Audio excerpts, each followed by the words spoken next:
주위 친구들이 검사가 많습니다. 저도 많습니다. 검사들은 자기 스스로를 칼검자, 칼 쓰는 사람, 검사라고 자부합니다. 근데 문제는 칼을 쓴 사람이 그 칼의 방향, 속도, 강도를 잘못 조절하면 엄한 사람을 죽이죠.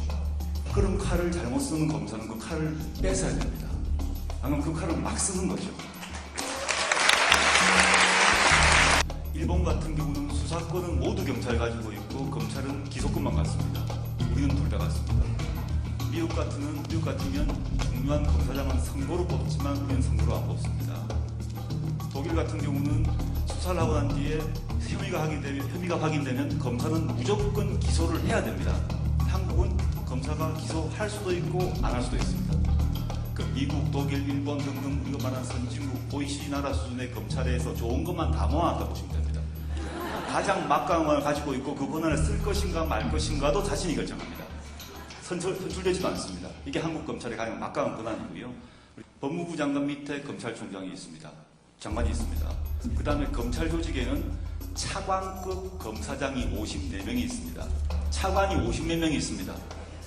그러니까 엄청난 권한을 갖고 있는 거죠. 즉 법무부 장관의 권한 자체가 얼만큼 큰가를 당장 조직 구도로 보여줍니다. 다른 부처에는 장관 하나, 차관 하나 있어요. 이만큼 중요한 법무부 장관 자리를 누가 임명하느냐? 대통령이 임명합니다. 어떤 분이 법무부 장관이 있는가가 사실은 검찰개혁의 핵심 중에 하나입니다. 사실은. 누구를 임명하실 것인지. 되실까면 여러분, 우리 그 조국 교수님 어떻습니까?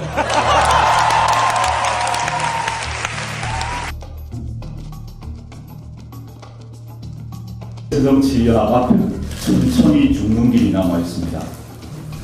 박근혜 정부의 실정이 반복되어도 기득권 보수, 선거 패배, 그리고 내부 분열에 익숙한 정당, 이명박 박근혜 정부 하에서 계속되고 있는 민생 파탄과 민주 후퇴가 더욱 심해지는 것입니다.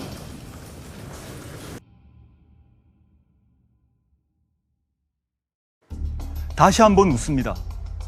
새누리당은 무엇을 했습니까? 박근혜 후보는 무엇을 했습니까? 저는 교수가 천직이라고 생각하는 사람입니다. 법학 교수로서 법과 제도가 바로 서야 그 속에 사는 사람이 편안하다는 것을 알고 있습니다. 그런데 여러분, 이 나라 법과 제도가 바로 서 있습니까? 검찰이 법 집행을 공명정대하게 합니까? 언론 보도가 공정합니까? 경제정책이 없는 사람과 어려운 사람을 위하고 있습니까? 저는 아니라고 생각합니다. 우리나라 법과 제도의 기본이 흔들린다고 생각합니다.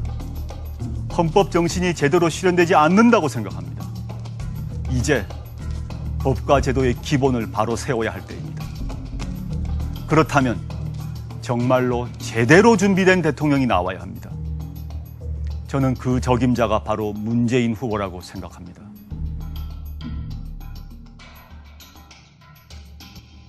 우리 사회의 정당이 저러면 되는 거냐? 물론 비유는 할 수 없습니다만 지금 바른정당의 사람들 즉 탈영했다가 원대 복귀한 양아치들이거든요. 진보다 보수의 문제가 아니라 우리가 이제 OECD 국가에서 민주공화국의 헌법 속에서 우리 헌법에 정당의 자유와 정당을 보장하는 헌법 조항이 있습니다. 근데 그걸 국고보조금 우리가 줍니다. 우리 세금으로 어마어마한 돈을 정당에 줍니다. 그러려면 저런 행동은 정당이라고 볼 수 없는 거죠. 저는 정말 부끄러워야 한다. 진보 보수의 문제가 아닌 것이고 나왔다가 세불리하니까 들어갔다가 정치를 왜 직접 안 하십니까? 전혀 아니고요. 그런 생각은 전혀 없어요, 앞으로? 우리 총수님이나 우리 김 기자님 아시겠습니다만 여러 가지 제안들이 많이 있었던 건 사실이고 출마하라 또는 이제 왜 입만 떠드냐 실제 나와서 해보지 여러 가지 즉 왼쪽 오른쪽 모두에서 비판이 있는 것 같습니다. 한쪽은 입을 닫아라 라는 거죠. 즉 공부나 해라 라는 얘기고 한쪽은 왜 입으로만 떠드냐 사표 내고 나와라 정반대의 요구가 있는데 근데 제가 정치 문제, 폴리페서님은 욕을 먹고 있습니다만은 제가 앞으로 해야 될 일은 지금 같은 정치 참여를 하는 거고 하나 더 하자면 과거 이제 문재인 대표가 당대표 때 제가 혁신위원회를 해서 당을 좀 바꿔보려고 했다면 그 정도의 그런 역할은 제가 할 수 있다라는 생각을 합니다.